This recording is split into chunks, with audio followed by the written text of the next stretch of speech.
En este ciclo de la vía pulcritudinis del intento de ingresar a Dios por la vía de la belleza, en este pequeño curso de 3 charlas que tenemos con los miembros de la Legión de María, hoy vamos a dar la segunda parte, que es la belleza de la religión.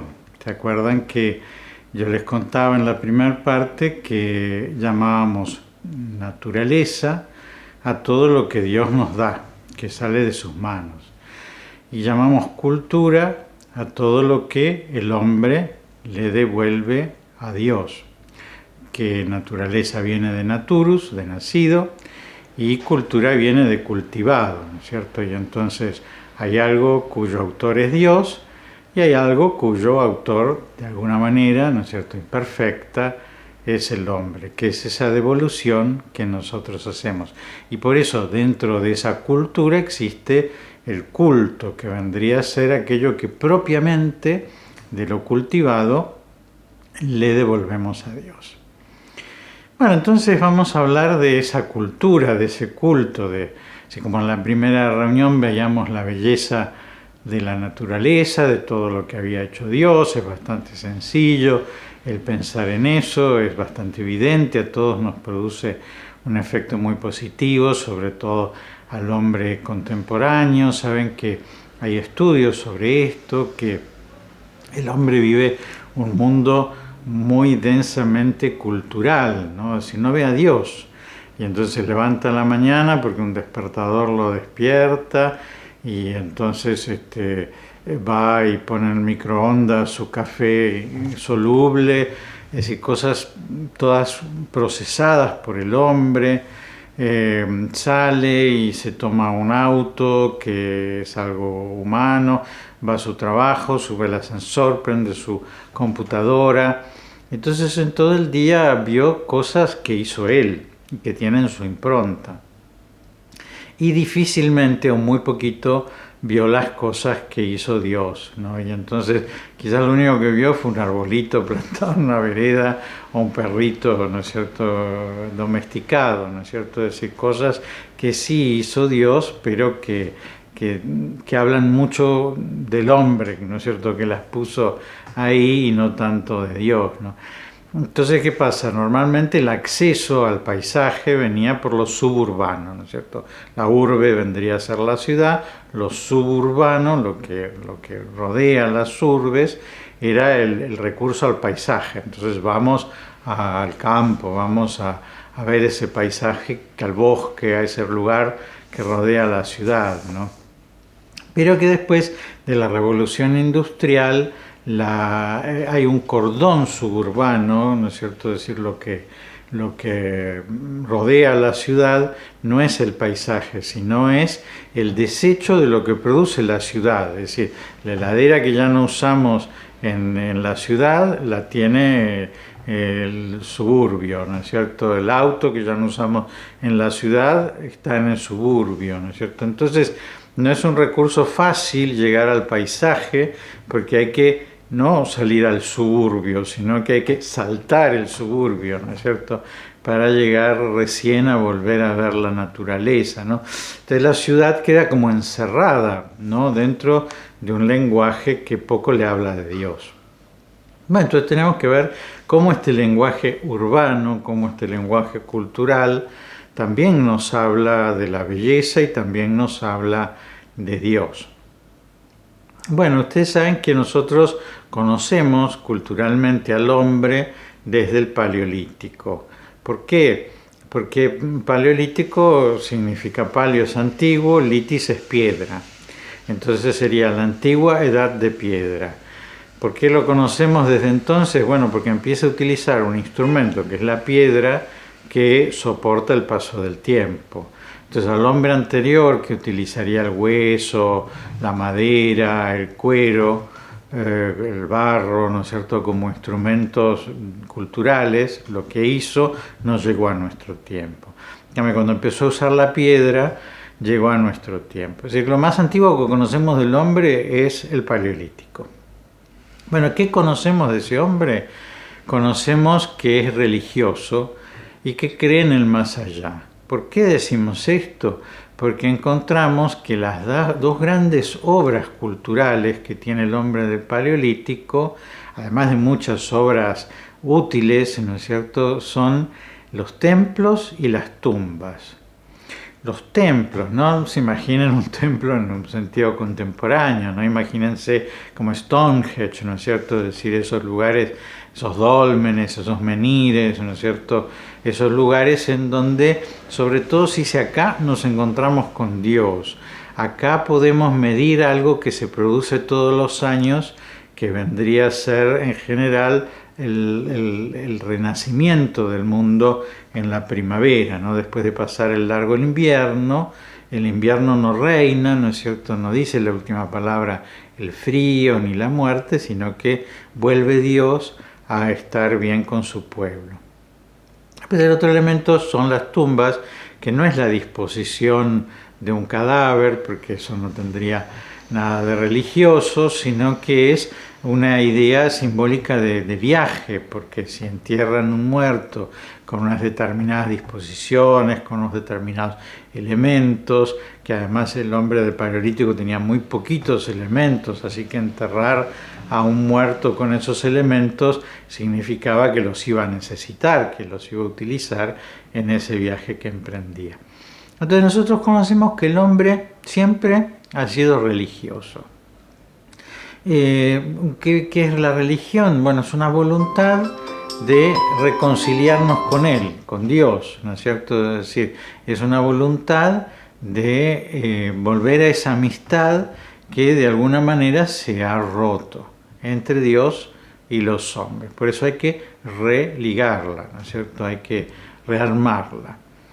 Bueno, como es una religión natural, ¿no es cierto? Es decir, una religión, como les digo, que puede ser una religión del Paleolítico, ¿no? Es decir, una religión en toda la historia de la humanidad. Bueno, es un código de símbolos por los cuales el hombre se religa con Dios.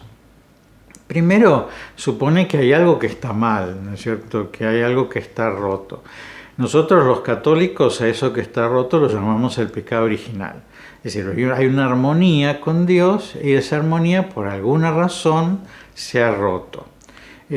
Para nosotros es que quisimos ser Dios, ¿no es cierto? Dios puso sus reglas con su creación, ¿no es cierto?, muy generosas, ¿no es cierto?, nos entregó muchas cosas, como veíamos en el programa anterior, pero ¿qué hacemos? El hombre se queda con eso, se apropia con eso, quiere ser el Dios de ese mundo que está a su disposición y en vez de ser hijo, ¿no es cierto?, en vez de ser criatura, no, en vez de agradecer eso que ha recibido, ¿no es cierto?, se lo toma como si fuera propio.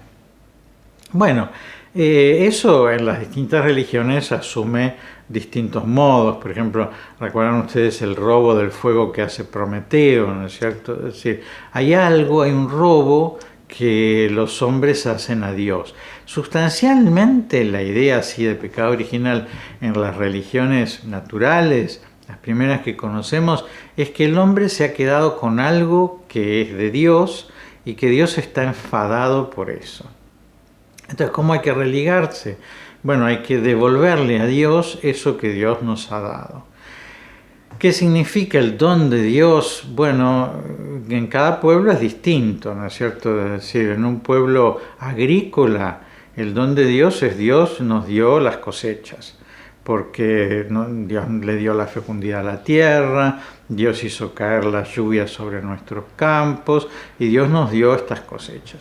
En un pueblo nómada, un pueblo que tiene rebaños, bueno, ¿cuál es el don de Dios? La fecundidad de ese rebaño, ¿no? Entonces Dios nos dio la aparición de nuestro ganado, ¿no es cierto? Y entonces tuvimos mucha fecundidad en nuestro rebaño. ¿Cuál es en los pueblos guerreros? Los pueblos guerreros no trabajaban, ¿no es cierto? Se adiestraban para la guerra.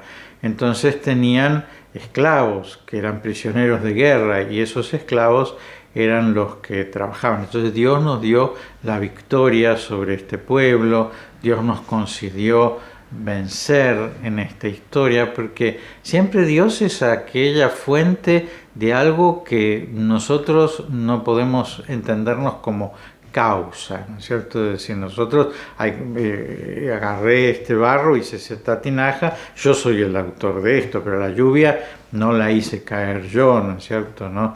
Y la fecundidad de nuestro ganado no se la di yo. Hiciéramos 5.000 y peleamos contra un ejército de 7.000 y le ganamos, la victoria no la obtuvimos nosotros, sino que nos la dio Dios, ¿no? Bueno, entonces, simbólicamente quieren realizar esa vuelta de lo que Dios nos ha dado a Dios, ¿no es cierto? Y eso sería el culto, ¿no? Esto que les decía, la naturaleza es lo que Dios nos da, el culto, lo cultivado, una parte de lo cultivado tiene que devolvérsele a Dios, ¿no es cierto? Y eso vendría a ser el culto. Entonces, hay muchísimos símbolos, ¿no? Es decir, en una religión que se repiten en general, con una estructura medianamente similar. Pero yo, un curso que tiene que durar unos 40 minutos cada charla, 50 minutos, entonces evidentemente tengo que esquematizarlo, ¿no? Pero bueno, el primer símbolo es la imagen. ¿Por qué? Porque Dios no está, nosotros no lo vemos a Dios. Dios está fuera de nuestro horizonte sensible. Es decir, nuestro horizonte sensible, las cosas que nosotros vemos, tocamos, escuchamos, no está Dios. Sabemos que está, sabemos que lo necesitamos, sabemos que en nuestro corazón, a San Agustín dicen, nos hiciste Señor para ti, nuestro corazón no reposa hasta que no descanse en ti. Hay algo en el hombre que dice, existe Dios. Sin embargo, no lo encontramos. Y entonces, ¿qué tenemos que hacer? Encontrarlo de alguna manera. Y eso es la imagen. La imagen es una representación de Dios. No se imaginen solamente la imagen de un Dios, ¿no es cierto? Como puede ser de Venus o puede ser de Júpiter, sino imagínense la luna, por ejemplo. La luna es algo que nosotros vemos, o el sol es algo que nosotros vemos, o una vaca, o una montaña, o lo que fuera, ¿no es cierto? Algo que nosotros vemos, que vamos a llamar Dios, esa va a ser la imagen y va a ser el primer símbolo en una religión. Vamos a elegir algo a lo cual vamos a llamar Dios. Ahora, si nosotros a algo lo llamamos Dios, somos idólatras, es decir, estamos adorando, estamos llamando a Dios, estamos llamando Dios a un ídolo, ¿no es cierto? Es decir, algo que no es Dios, ¿no? Entonces la religión nunca es idolátrica, ¿no? Es decir, necesita que eso sea Dios. Entonces, ¿cómo va a ser? Bueno, de una manera simbólica es Dios. No es Dios propiamente, sino es como si fuera una ventana por la cual yo me conecto con Dios, algo a lo cual yo llamo Dios para encontrarme con Él, para reencontrarme con Él. Pero eso en general es algo extraordinario, ¿no es cierto? ¿No? La imagen es algo extraordinario en su hechura o en lo que es, como la luna, ¿no es cierto? El sol, ¿no? Es decir, es algo extraordinario, eso a lo cual yo le doy la categoría de imagen de Dios. ¿Y qué hago para que no sea idolátrico? Lo estructuro a través del segundo símbolo de la religión, que es el templo.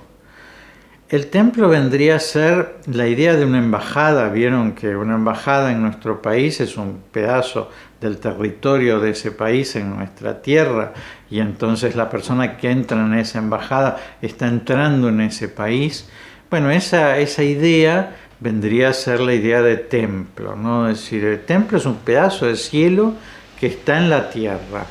Entonces la imagen, estando en la tierra, si está dentro del templo, no es un ídolo, porque no es algo que yo metí en mi mundo profano. Profano es templo, es decir, profano significa lo que está delante del templo, lo que está fuera del templo, ¿no? Entonces lo profano sería este mundo y hay un templo, ¿no?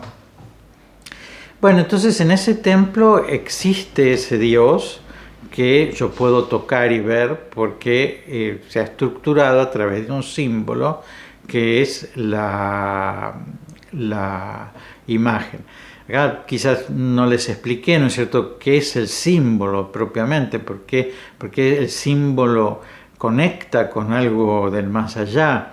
Bueno, símbolon era una tablita de arcilla que tenían los griegos, que se partía en dos.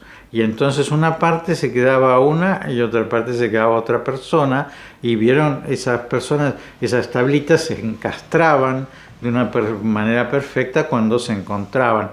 ¿Vieron eso que hacen los novios? Ese corazoncito que lo parten en dos y cada uno se queda con una de las mitades, ¿no es cierto?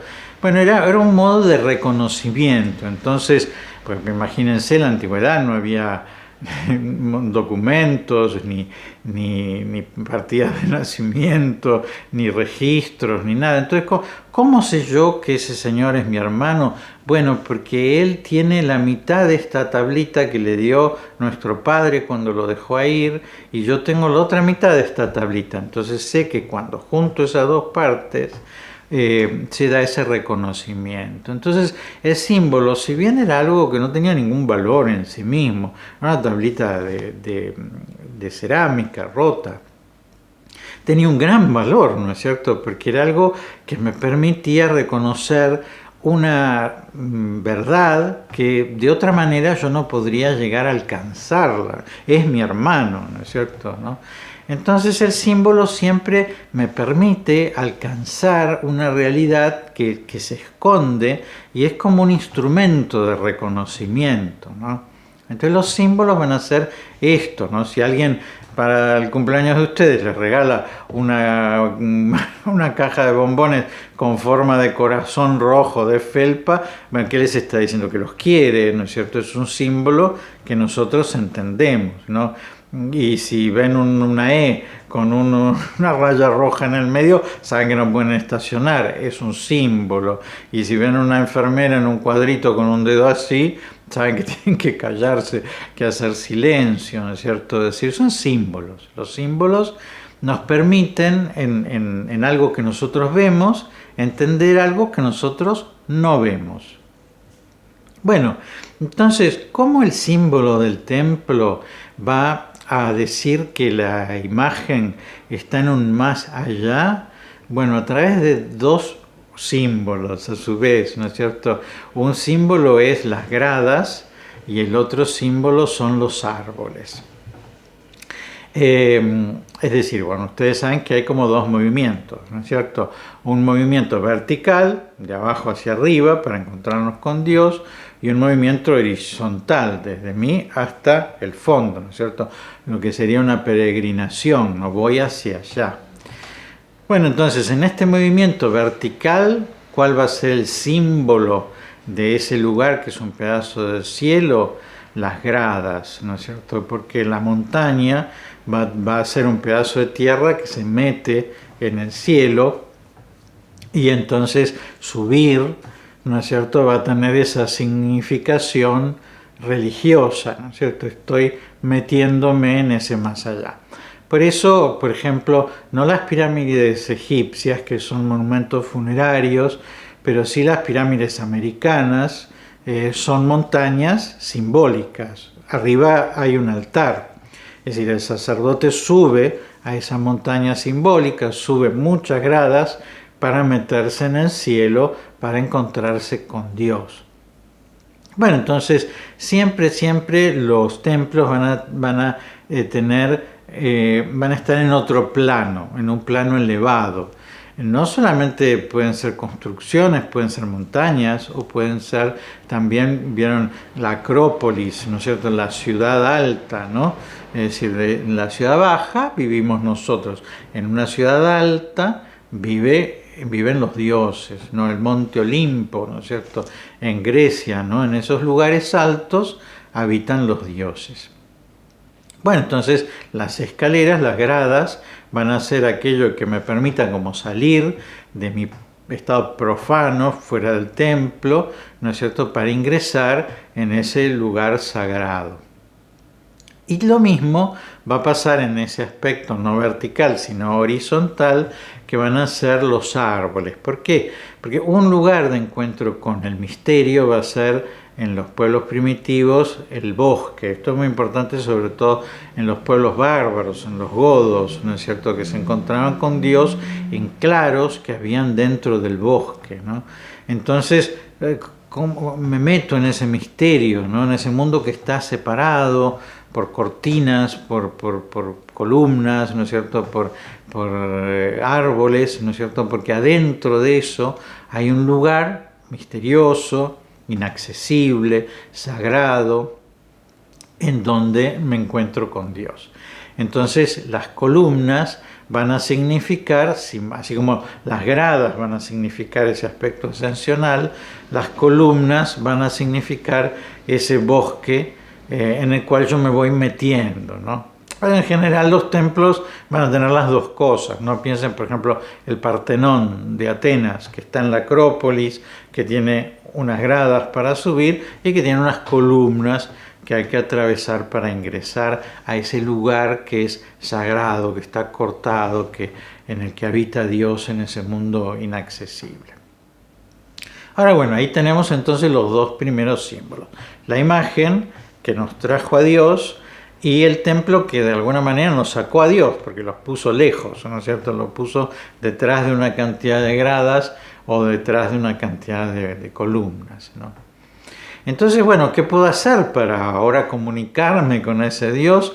Bueno, ese sería el tercer elemento, que es el sacerdocio, ¿no es cierto? El sacerdocio va a ser de puente, por eso decimos pontífice, por eso nosotros al Papa lo llamamos sumo pontífice, ¿no es cierto? Es decir, pontífice significa el que hace de puente, porque va a ser esa persona que va a salir del llano y va a ingresar en el templo, y después va a salir del templo y va a volver al llano.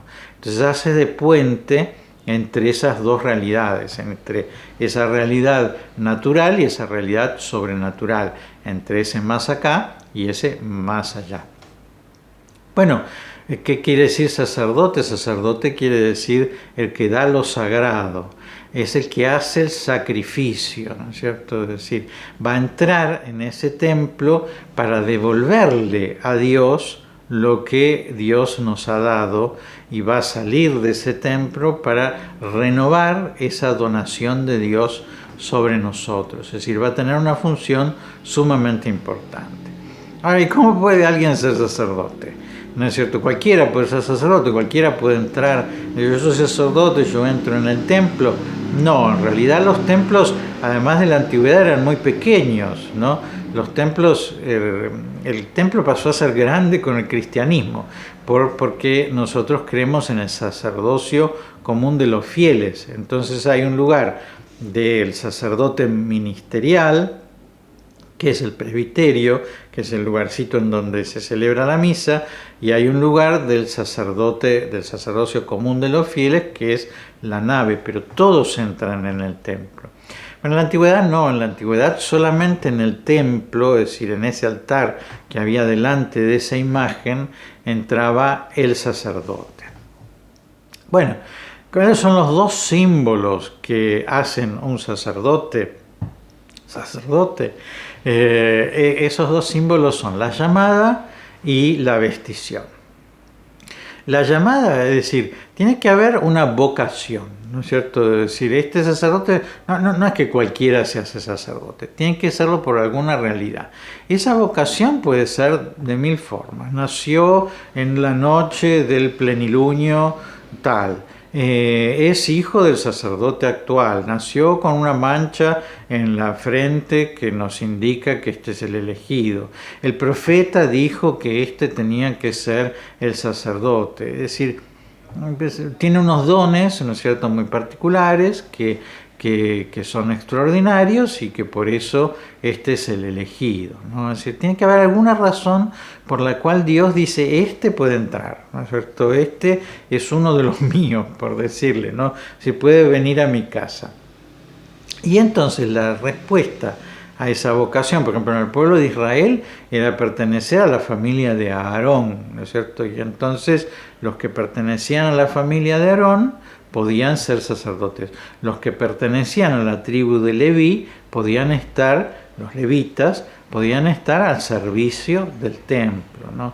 Es decir, tiene que haber alguna razón por la cual Dios llama a estos. ¿Y cuál es la otra condición, ¿no es cierto?, para que un sacerdote pueda entrar? Es la vestición. Es decir, de alguna manera se tiene que vestir como para poder entrar en ese lugar que es habitado por Dios. Entonces, si Dios es una víbora, por ejemplo, tiene que ponerse una máscara con forma de víbora. Eso lo vemos, esas máscaras tan interesantes, ¿no es cierto?, de las culturas precolombinas nuestras. Es decir, plumas, si es un pájaro, ¿no es cierto? Es decir, el hombre tiene que vestirse de una cierta connaturalidad, porque si entra así nomás, no puede, ¿no es cierto? Porque un hombre así nomás puede estar en el llano, pero no puede estar en el cielo, ¿no es cierto? Para entrar en ese lugar tiene que estar revestido de una cierta connaturalidad con Dios.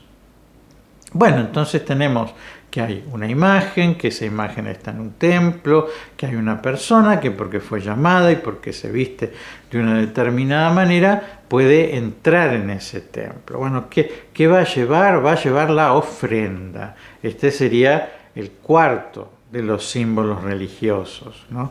La ofrenda.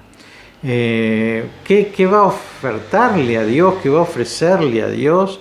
Bueno, esto que les decía, ¿no? Si se trata de un pueblo agrícola y Dios le dio la fertilidad en las cosechas, le va a ofrecer las primicias de las cosechas, ¿no? Si la primera cosecha, pasó el invierno, nos gastamos todo lo que guardábamos en los graneros, ya no tenemos nada, pero Dios nos dio de vuelta una cosecha y entonces las primicias de la cosecha se las ofrecemos a Dios. O por ejemplo, si se trata de un pueblo ganadero, como les decía, nómade, es decir, que tiene rebaños, entonces un animal perfecto, sin mancha, de 3 años, macho, es decir, un animal en su plena capacidad de reproducirse, ¿no? Siempre hay como una cierta excelencia, por eso no cualquier cosecha, la primicia de la cosecha, no cualquier animal, sino un animal perfecto, sin mancha, macho, porque el macho puede reproducirse más, ¿no es cierto?, ¿no? que la hembra, que puede tener una sola aparición, ¿no? Bueno, entonces, y si el pueblo es guerrero, ¿qué va a ofrecerle? Va a ofrecerle como víctima un enemigo, es decir, va a ofrecerle un esclavo, un prisionero. Por eso hostia, por ejemplo, viene de la palabra prisionero. De ahí viene la palabra hostil, por ejemplo, ¿no es cierto? Enemigo, que significaría hostia propiamente, ¿no? Porque se sacrificaba a un enemigo. Pero eso era como sacrificar algo valioso, ¿no es cierto? Este esclavo produce, y no le ofrezco a Dios un esclavo gordito, viejo, que no hace nada, ¿no? Sino que tengo que ofrecerle a alguien extraordinario, joven, fuerte, ¿no es cierto? Lo más extraordinario se lo tengo que ofrecer a Dios. Por eso, algunas veces estas crueldades, ¿no?, que uno ve en los sacrificios antiguos, tienen esta razón, ¿no? Ofrecerle a Dios lo más valioso. Te vieron que los incas, por ejemplo, ofrecían a las princesas de sangre real, ¿no es cierto?, en sacrificio. Y eso nos parece un disparate, ¿no?, que se ofreciera eso. Pero en realidad lo que quiere decir es le damos a Dios lo más precioso, lo más valioso que tiene esta sociedad. No le damos a cualquier cosa, sino que le damos lo más exquisito para decirle esto que vos me diste, yo te lo estoy devolviendo.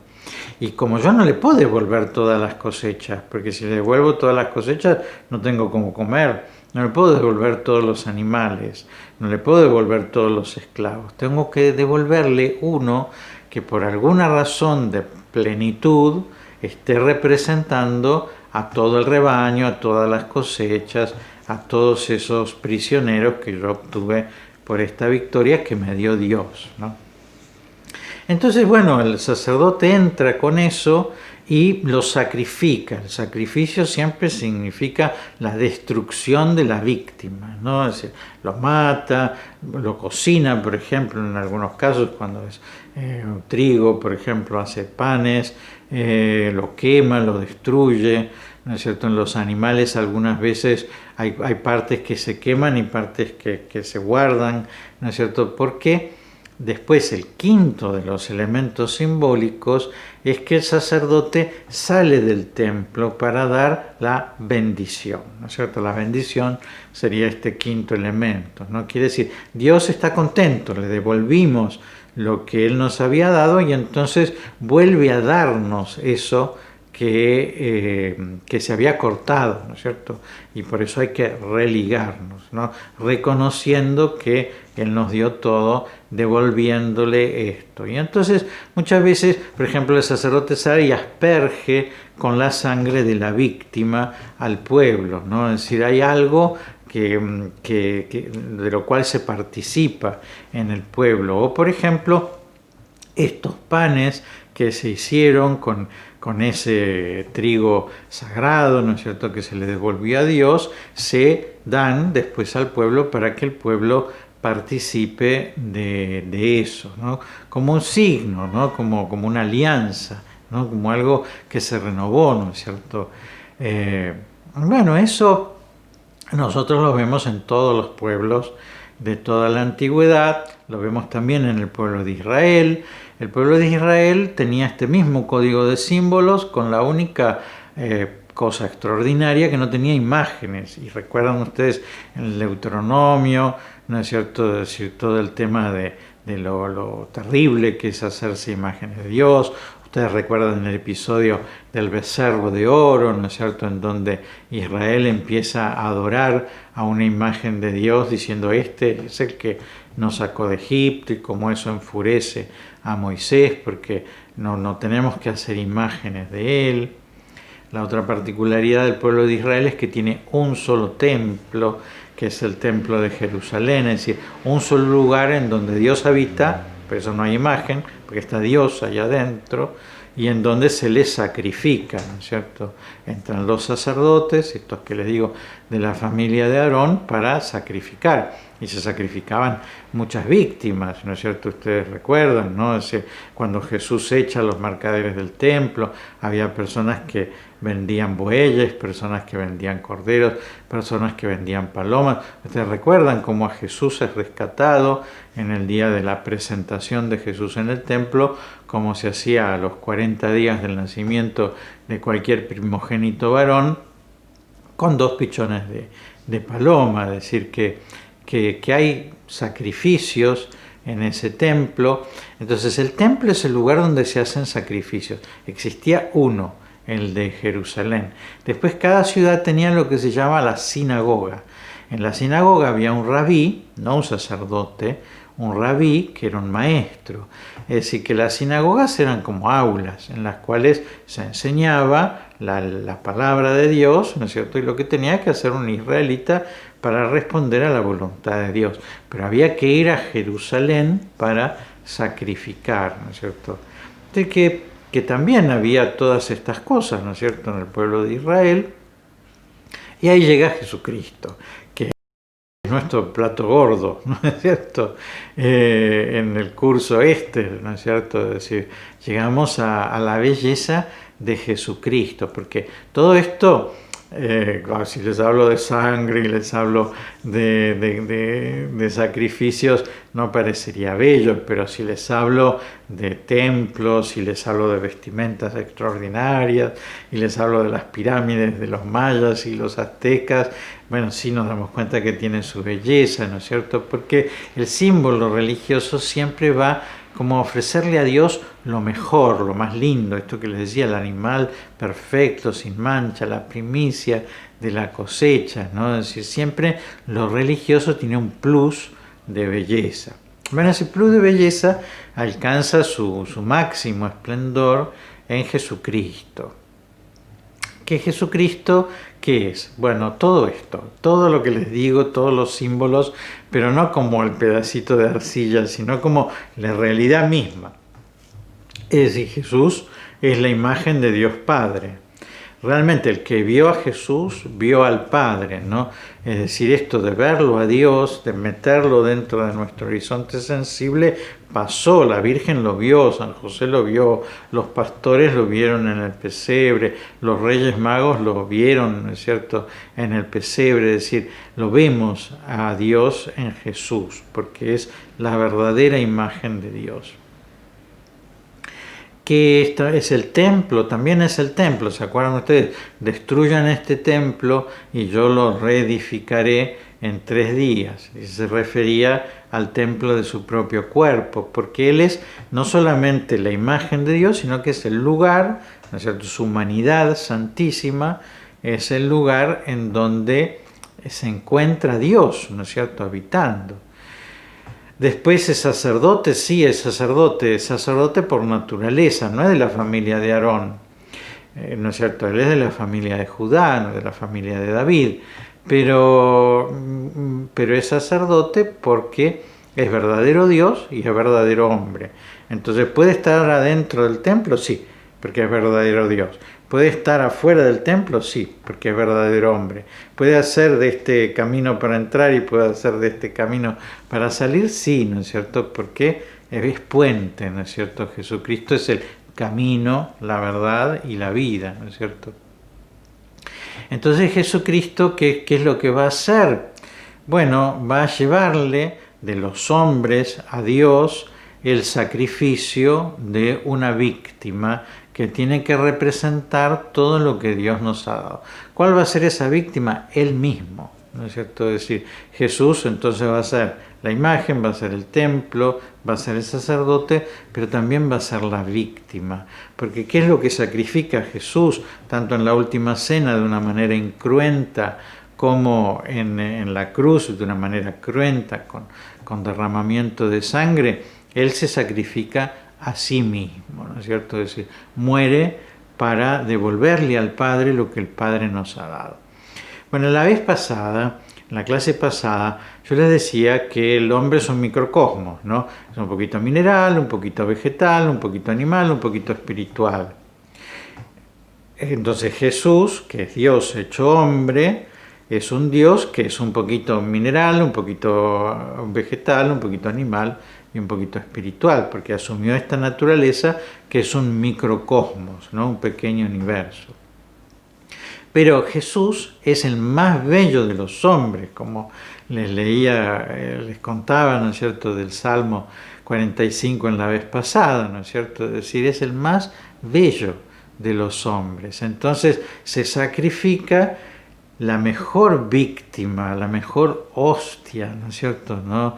Se sacrifica a la cosa más linda, ¿no es cierto?, que tenemos de todo lo que Dios nos dio, lo más lindo es Jesús, ¿no es cierto? Bueno, y eso nosotros se lo devolvemos en el altar de la cruz, ¿no es cierto?, en donde vemos, ¿no es cierto?, ese aspecto de la puntita de esa montaña, ¿no? En ese templo que no fue el templo de Jerusalén, ¿no es cierto?, sino que fue un templo simbólico. Y se acuerdan que el simbolismo que tenía ese monte en particular, que se lo llamaba Calvario, es decir, el lugar de la calavera, porque se creía que ahí estaba enterrado Adán, ¿no es cierto? Y entonces en ese lugar, ¿no es cierto?, en ese lugarcito en donde los huesos de Adán, ¿no?, el primer hombre, se meten en el cielo, en esa puntita es que la humanidad ofrece a Dios ese sacrificio perfecto, sin mancha,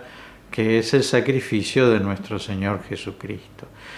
Bueno, y ahí termina todo, ¿no? Porque también Jesucristo es un sacerdote que se derrama sobre nosotros. Es decir, eso que Dios le devuelve, que Jesucristo le devuelve al Padre, por otra parte nos lo entrega a nosotros, ¿no? Eso sobre todo se ve en la Eucaristía. La Eucaristía es algo extraordinario que encuentra Jesús para volver por entero al Padre y quedarse por entero con cada uno de nosotros. Cuerpo, sangre, alma y divinidad en todos los sagrarios del mundo, en todas las personas que comulguen. Y por eso es extraordinario, porque el amor quiere estar ¿no es cierto?, con el amado.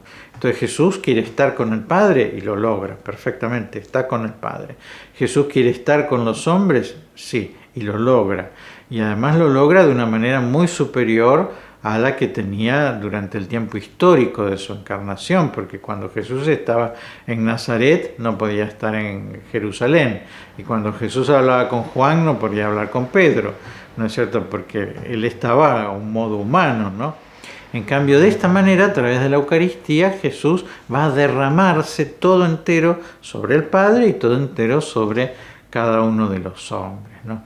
Por eso decimos que la gracia, que en el fondo es lo que contiene cada sacramento, desde el bautismo hasta la unción de los enfermos, lo que se derrama, que es esa vida divina, lo que se derrama es Jesucristo, ¿no? Es decir, así como la sangre que derramaba el sacerdote, el pan que compartía el sacerdote, la alianza nueva y eterna de la cual nosotros hablamos en el sacrificio eucarístico, es que lo que se nos da es Jesucristo mismo, ¿no es cierto? Se nos da Él, ¿no es cierto?, en comunión con los hombres. Es decir, que Jesucristo se religa con nosotros. Y esto que les decía, la belleza que tiene eso, porque la belleza de Jesucristo es extraordinaria, ¿no? No solamente su belleza física, ¿no?, que se ve en la sábana santa, ¿no es cierto?, es un hombre muy hermoso, ¿no?, sino también la belleza de sus palabras, la belleza de sus acciones, ¿no?, que ese sacrificio sea un sacrificio de amor hacia todos los hombres, llamando a todos los hombres hermanos, un sacrificio de reconciliación. El perdón, por ejemplo, es un acto hermoso, ¿no? Perdonar es un acto hermoso, ¿no es cierto?, ¿no? Es como borrar una deuda, no tenés más deuda conmigo, te perdono, ¿no? Es decir, es algo hermoso, ¿no? Lo que nos propone Jesús es algo hermoso. Esa alianza, esa participación en ese sacrificio que nos propone Jesús es amá a Dios sobre todas las cosas y amá a tus hermanos, ¿no es cierto?, como yo te amo, ¿no es cierto?, es decir, hacelo de esta manera, ¿no?, es decir, entregándote vos también. Entonces, evidentemente, lo religioso, cuando se llena todos esos símbolos, todos esos intentos que hizo la historia de la humanidad de reconciliarse con Dios, cuando se llena con esa verdad de Jesucristo, se llena de una manera perfectísima. Ahora, fíjense que siendo que Jesús llena todos los elementos de la religión, a su vez funda una religión, ¿no es cierto?, el cristianismo, que tiene imágenes, tiene templos, tiene sacerdotes, tiene ofrendas y tiene bendiciones. Ahora, ¿qué va a pasar? Todas esas cosas tienen que ser Jesús. Es decir, la imagen, sea un crucifijo, sea lo que sea, tiene que ser Jesús, ¿no es cierto? Si no es un ídolo, ¿no? El templo tiene que ser Jesús. Vieron que la planta, ¿no es cierto?, de muchas iglesias es cruciforme, ¿no es cierto?, justamente porque es Jesús. Es Jesús que es cabeza de un cuerpo que somos nosotros, la iglesia, y por eso nosotros nos ponemos en el lado del cuerpo y el sacerdote se pone en el lugar de la cabeza, porque está revestido de Cristo, y por eso dice, yo te absuelvo, yo te bendigo, esto es mi cuerpo, dice el sacerdote, porque está haciendo las veces de Jesús, ¿no? Y entonces hay imagen, hay templo, hay sacerdote, ¿no es cierto? Ese sacerdote es llamado, eso es la vocación, ese sacerdote se viste para entrar en ese lugar, ¿no es cierto? Y esos son los ornamentos sagrados. Ese sacerdote sacrifica, ¿qué sacrifica? Pan y vino. El pan y el vino son dos elementos sumamente bellos, ¿no? Por una parte van a significar lo ordinario y lo extraordinario, es decir, el pan va a significar lo ordinario, el vino va a significar lo extraordinario. Es decir, Jesús no sacrifica pan y agua, que sería la comida y la bebida ordinaria, ni sacrifica vino y cordero, que sería comida extraordinaria y bebida extraordinaria, sino que va a significar pan, la comida ordinaria, vino, la bebida extraordinaria, porque va a significar que nosotros, ¿qué le damos a Dios? Bueno, todos los esfuerzos que hacemos para satisfacer nuestras necesidades ordinarias, alimentarnos. ¿Qué le vamos a sacrificar? Vino. Todos los esfuerzos que nosotros hacemos para satisfacer nuestras necesidades extraordinarias, es decir, alegrarnos, festejar, ¿no es cierto? El vino hace la fiesta. Por eso la catequesis del pan va a estar en la multiplicación de los panes y los pescados en el desierto, y la catequesis del vino va a estar en la transformación de agua en vino en una fiesta de matrimonio en Caná de Galilea, ¿no? Es decir, pero fíjense que los dos tienen muchos elementos simbólicos muy interesantes, ¿no? El pan lo hizo Dios y lo hizo el hombre, fruto de la tierra y del trabajo de los hombres. El vino lo hizo Dios y lo hizo el hombre, ¿no? Es decir, el fruto de la vid y del trabajo de los hombres. Pero por otra parte no lo hizo un hombre el pan, no lo hizo un hombre el vino, porque uno fue el que sembró, otro fue el que cosechó, otro fue el que horneó, ¿no es cierto? Lo mismo, ¿no es cierto? Uno fue el que plantó la vid, otro fue el que hizo la vendimia, otro fue el que pisó la uva, otro fue el que añejó el vino. Es decir, supone como una comunión, ¿no? Es decir, esto es lo que hicimos, ¿no es cierto? Lo que hicimos en estos dos aspectos que nosotros te lo ofrecemos a través de este sacerdote que está representando a Jesús. ¿Y qué es lo que pasa? Bueno, esa transformación maravillosa, ¿no? Eso se convierte en Jesús, ¿no es cierto? Esto es mi cuerpo, esta es mi sangre, ¿no? Y entonces con el pan y con el vino no hacemos nada, es decir, no nos alcanza, ¿no? Es decir, no nos satisface.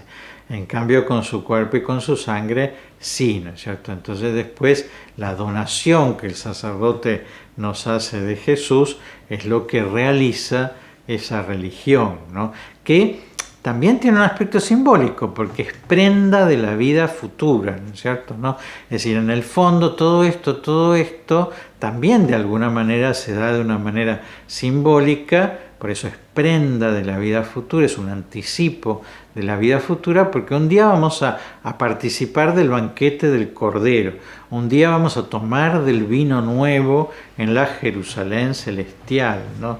Es decir, un día no va a ser esto que nosotros vemos como un pedacito de pan, sino que un día esto va a ser Jesús, nos vamos a alimentar, nos vamos a satisfacer, ¿no es cierto?, de toda su bondad, verdad y belleza.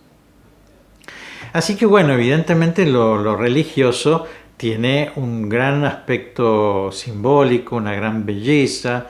Hubo momentos en donde esa belleza se plasmaba en columnas, en bordados, en ornamentos, ¿no? Y basta viajar por el mundo para descubrir, ¿no es cierto?, esas obras extraordinarias, ¿no?, del arte sacro. Hoy no estamos en ese momento, en donde más bien nuestros templos son muy sencillos, nuestras vestimentas son muy sencillas, ¿no es cierto? No se distinguen demasiado de las cosas vulgares, ¿no es cierto?, de las cosas profanas, las cosas que están fuera del templo. Eso es bueno en un sentido, porque es como un aspecto más solidario con el necesitado, ¿no es cierto?, y menos pretencioso quizás, pero también tiene un aspecto negativo, ¿no? Es decir, no le estamos dando a Dios lo mejor, ¿no? Nuestros edificios más grandes son bancos o shoppings, pero no son iglesias, ¿no?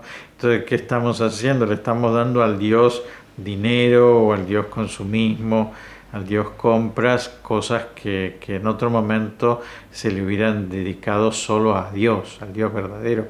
Cuando uno va a una ciudad medieval se encuentra con que evidentemente no hay nada más alto que el campanario, no hay edificio más importante que la iglesia, no hay lujo más grande que el que tiene la iglesia, porque en el fondo eso no ofende para nada al pobre, porque la iglesia es del pobre, ¿no es cierto? Y entonces qué suerte que no puede tener un palacio para vivir, puede tener un lugar hermosísimo que es su casa, ¿no es cierto? El lugar en donde él se encuentra con Dios, ¿no? El lugar en donde él sale de este mundo, ¿no es cierto?, para poder entrar en ese mundo de encuentro con Dios, ¿no?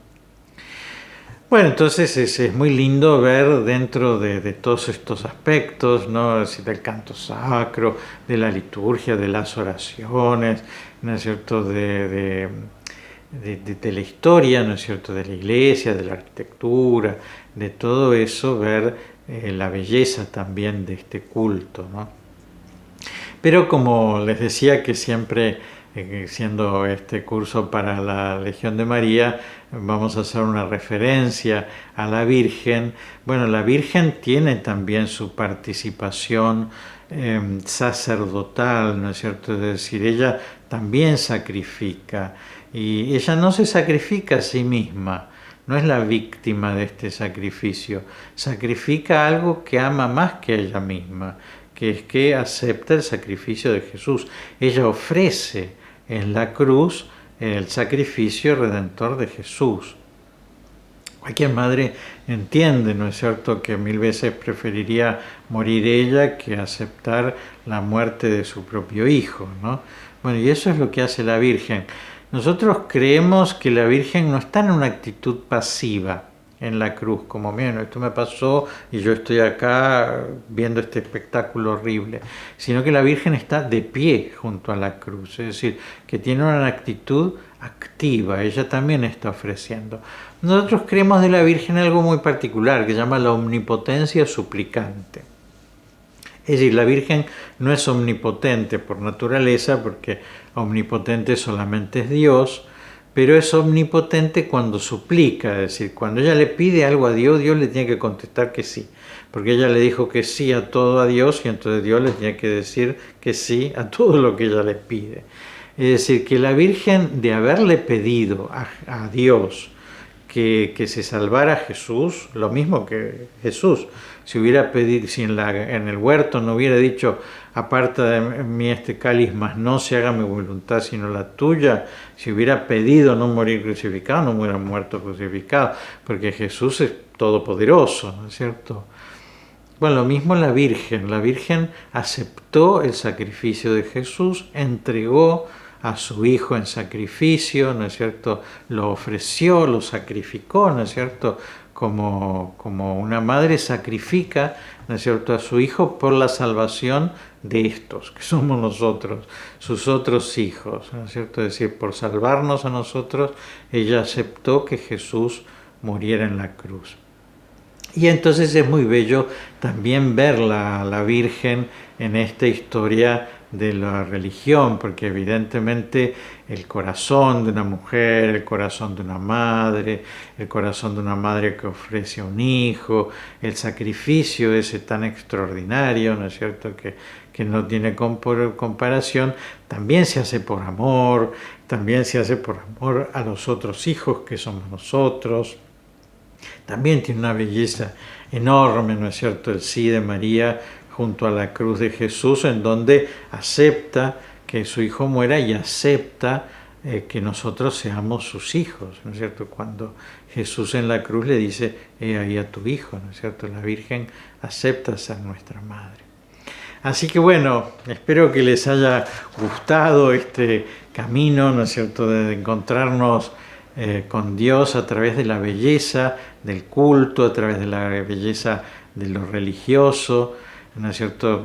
Nosotros somos parte de la belleza de eso, ¿no? Estamos dormidos, estamos pensando en otra cosa, evidentemente no será muy bella nuestra participación en eso, ¿no? Es decir, pero también nosotros podemos unir todos nuestros sacrificios, como les decía, en ese pan, en ese vino, ¿no es cierto?, está fruto de la tierra y del trabajo de los hombres, ahí estamos metidos nosotros, ¿no? Y entonces todo lo que nosotros hacemos, toda nuestra cultura, todos nuestros esfuerzos pueden estar integrados dentro de ese gran sacrificio redentor de Jesús. Bueno, quiero agradecer esta invitación de formar parte de este ciclo de 3 encuentros al Consejo Superior de la Legión de María de la ciudad de Rosario, así como también a los distintos consejos que forman parte de ella, el de la ciudad de Santa Fe, de Paraná, de Concordia, de Venado Tuerto, de Villa Gobernador Galvez, de Villa Constitución, de Acébal, como así también a toda la Legión de María de la Argentina. Y mandar un especial saludo al arzobispo de la ciudad de Rosario, Monseñor Eduardo Martín, y al padre Jorge Polletti, que es el director espiritual de la Legión de María. Bueno, aprovecho para saludarlos a todos ustedes, nos vamos conociendo, ya este es nuestro segundo encuentro. Les propongo que mañana vengan a este tercer encuentro en donde también vamos a hablar de la belleza de Jesús y de la Virgen.